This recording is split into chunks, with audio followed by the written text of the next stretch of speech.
This is a live TV news update. Thanks for joining us today. I am Olugbenga George. First, let's get the headlines. Tinubu Flays Obasanjo says unfit for recommendation. Federal government bans cash withdrawal from government accounts. Putin calls for thrills in ceasefire with Ukraine. Former Chelsea, Juventus and Italy striker dies aged 58. Live TV.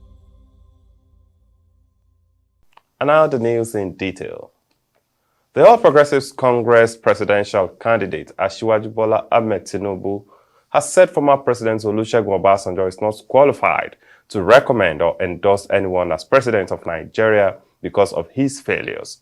Speaking yesterday at the APC presidential campaign rally held at the University of Benin Sports Complex, Ugbowo Campus, Benin, the APC flag bearer said Obasanjo failed to develop the country when he had the opportunity.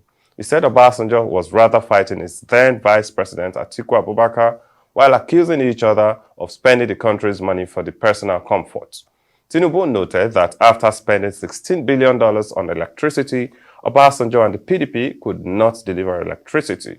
Tinubu recalled how, as governor of Lagos State, he bought Enron to solve the electricity problem and help the Lagos economy, but Obasanjo and the PDP frustrated it. He said the Obasanjo administration punished Lagos people and himself, even by deducting their money. On his plan for economy and the Edo people, Tinubu said it is time to eliminate darkness and make the economy of the country productive through massive industrialization, promising to make Edo State a hub of industrial activities and an energy state.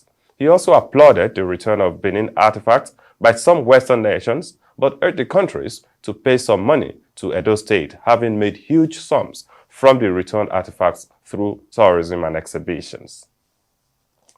Away from that, the Nigerian Financial Intelligence Unit, NFIU, has restricted cash withdrawals from all federal, state, and local government accounts.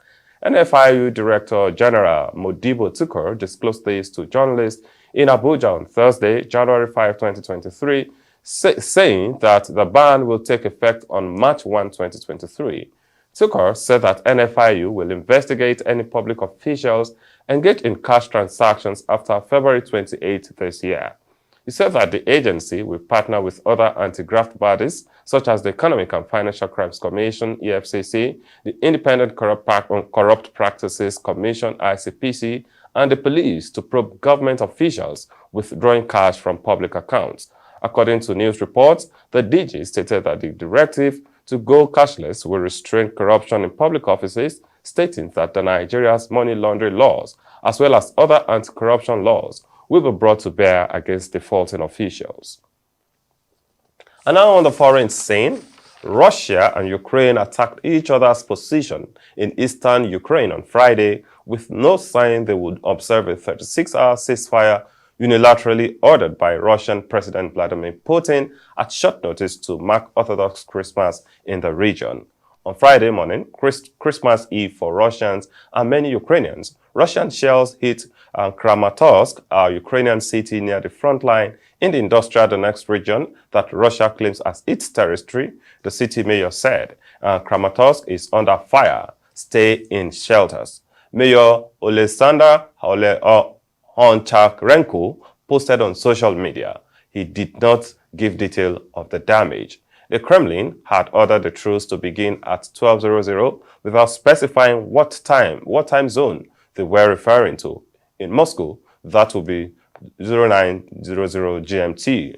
Russia invaded Ukraine on February 24, 2022, starting a war that has killed tens of thousands of people, displaced millions, and reduced cities to rubble. Ukraine has driven Russia back from some of its territory, but battles are raging over eastern and southern cities, and Russia has unleashed barrages of airstrikes on civilian infrastructure. In a surprise, last-minute announcement on Thursday, Putin unilaterally ordered his troops to observe a ceasefire from Friday to run through the Russian Orthodox Christmas Eve and Christmas Day, a move that was rejected as a trick by Ukraine and its allies.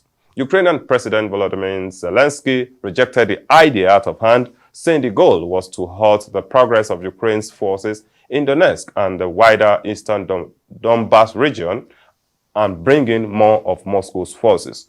Ukraine's military general staff said its soldiers repelled multiple Russian attacks over the past day, with Moscow focused on trying to take towns in Donetsk, including Bakhmut, which has seen the, meanwhile, US President Joe Biden suggested Putin's ceasefire offer was a sign of desperation.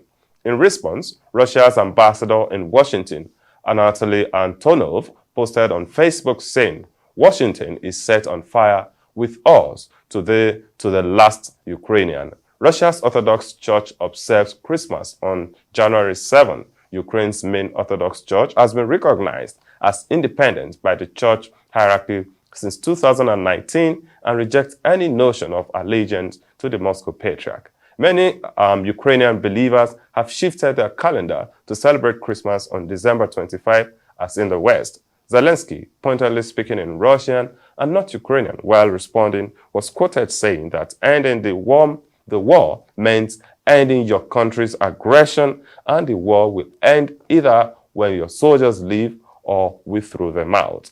And that's an audacious statement. All right, moving away from there now to sports. Former Chelsea striker and manager Gianluca Vialli, who played 59 times for Italy, has died at the age of 58. He was diagnosed with pancreatic cancer in 2017, but said in April 2020 that he had been given the all clear. Vialli was re-diagnosed in 2021 and in December 2022 left a role with Italy's national team to focus on his health. The FGIC confirmed that a minute silence in memory of Vialli will be held before all Italian matches this weekend. Vialli made his Italy debut in 1985, a year after joining Sampdoria, where he would win the Serie A title and European Cup Winners' Cup during 8 seasons with the club. Vialli helped Sampdoria reach the 1992 European Cup final, but after losing to Barcelona, he moved to Juventus for a then world record fee of £12 million.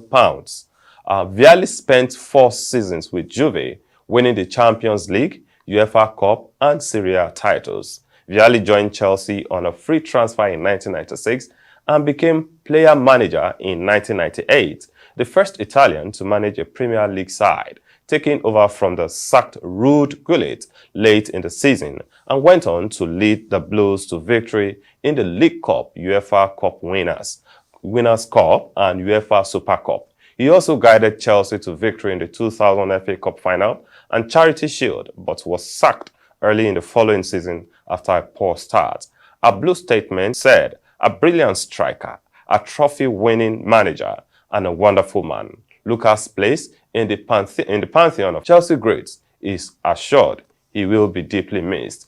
Vialli then had a short spell as a manager of Watford, then in the second tier during the 2001 and 2 season, but was dismissed after the Hornets only finished 14th. In October 2019, he was appointed to Italy's backroom staff by manager and former Sampdoria teammate Roberto Mancini. He helped the Azzurri win Euro 2020 with victory over England at Wembley in July 2021.